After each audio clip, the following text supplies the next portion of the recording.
Sementara itu pemirsa, dalam kasus korupsi dana hibah air minum di PDAM Kota Bitung, penyidik Polda Sulawesi Utara bakal kejar pelaku lainnya yang diduga terlibat.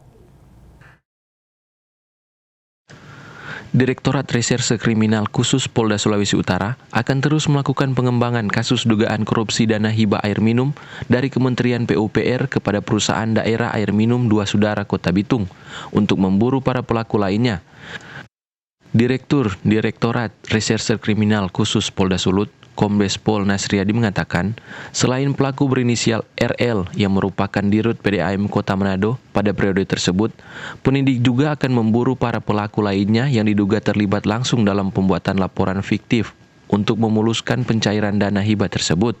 Dengan penelitian fiktif, kemudian dana pembayaran fiktif, dan tidak ada sumber daya air yang banyak, ya seperti yang kami masih katakan tadi, seharusnya tidak diberikan. Karena mereka dengan fiktif semua, makanya diturunkan. Pertanyaannya adalah, apakah ada tersangka lain? Ada. Yang bersangkutan tidak berdiri sendiri, tetapi ada tersangka-tersangka lain yang berhubungan dengan perkara ini. Contoh yang saya katakan tadi, dari pihak seperti itu yang memberikan penelitian tentang air capacity yang seharusnya tidak mampu 50 liter per detik, akan dibuat seakan-akan ada. Kemudian contoh lain, tidak ada sumber air yang harus diambil dari pam itu, seakan-akan ada.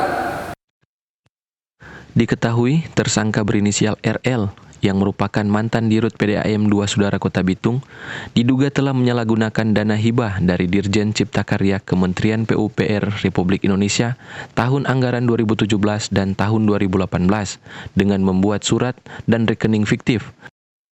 Atas perbuatan tersangka, negara merugi hingga 14 miliar rupiah.